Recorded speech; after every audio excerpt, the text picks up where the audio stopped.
Bonsoir à tous, bienvenue au MP de Kelsen, bienvenue pour cette avant-première de C'est pas moi, de l'Oscarax.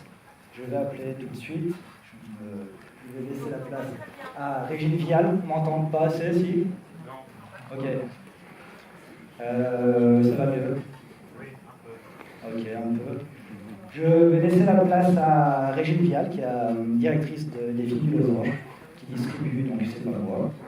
Et, voilà. Et si jamais il y a un problème de micro, bonsoir à tous.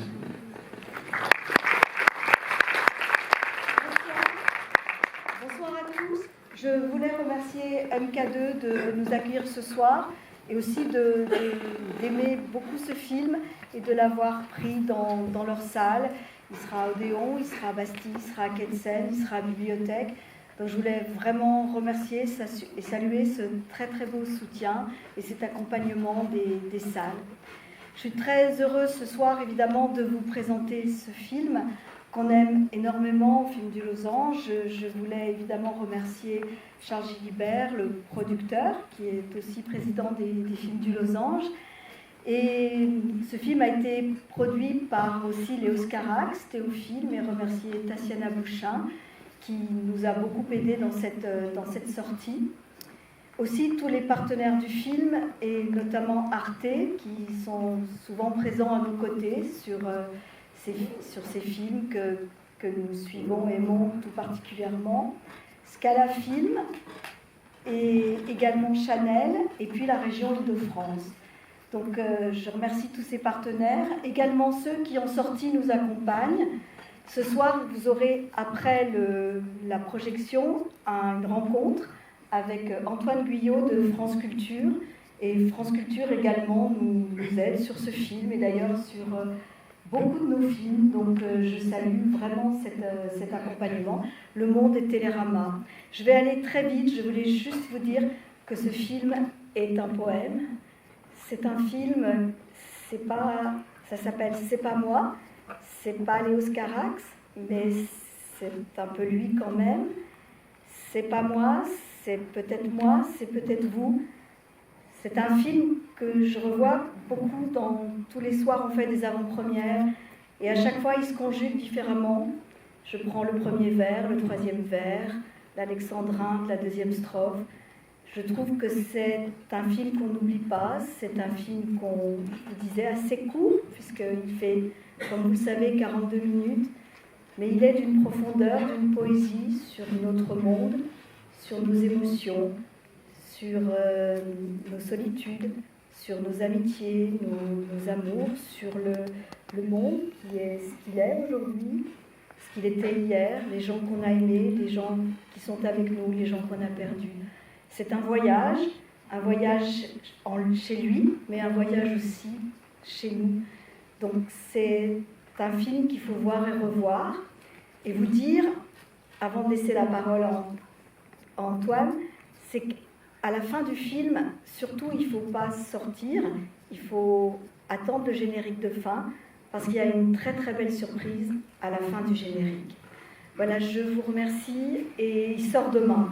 Voilà.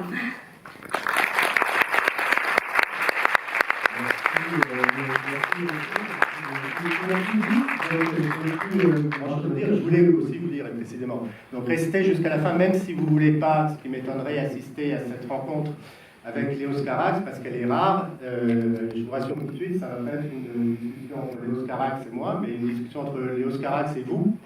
Je suis sûr que vous aurez des tas de questions à l'issue de ce film, peut-être des interrogations, peut-être simplement des ressentis et des émotions que vous voudrez partager avec lui. C'est un film, comme d'autres films qu'on a vus à Cannes cette année, de grands cinéastes, comme Arnaud Desplechin, ou comme Jia Zhangke, qui fait retour sur sa propre œuvre, mais qui fait surtout retour sur tout ce qu'on a vécu avec lui depuis 1984, qu'il a sorti son premier film, Boy Meets Girl. C'est un cinéaste rare, vous le savez, il a fait 6 films en 40 ans. Je vous les redis parce que comme il n'en a fait que 6, ça va vite.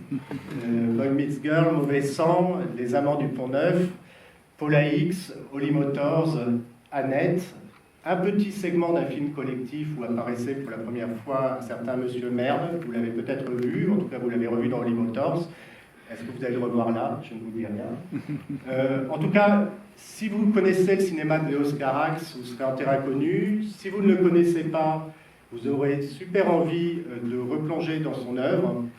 Si vous voulez en savoir un peu plus, là je fais un peu d'autopromo France Culture sur la demande de notre direction à France Culture.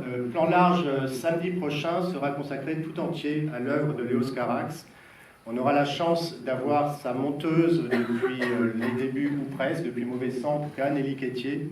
On aura Denis Lavant avec nous, et puis Julie Trevaud-Dallon, qui est la responsable des cinémas du Centre Pompidou, et qui est à l'origine, vous verrez pourquoi, du film que vous allez voir. Donc ça va être une belle émission, j'imagine. En tout cas, ce qui va être encore plus beau, c'est donc ce film que vous allez voir. C'est la première fois que vous le voyez.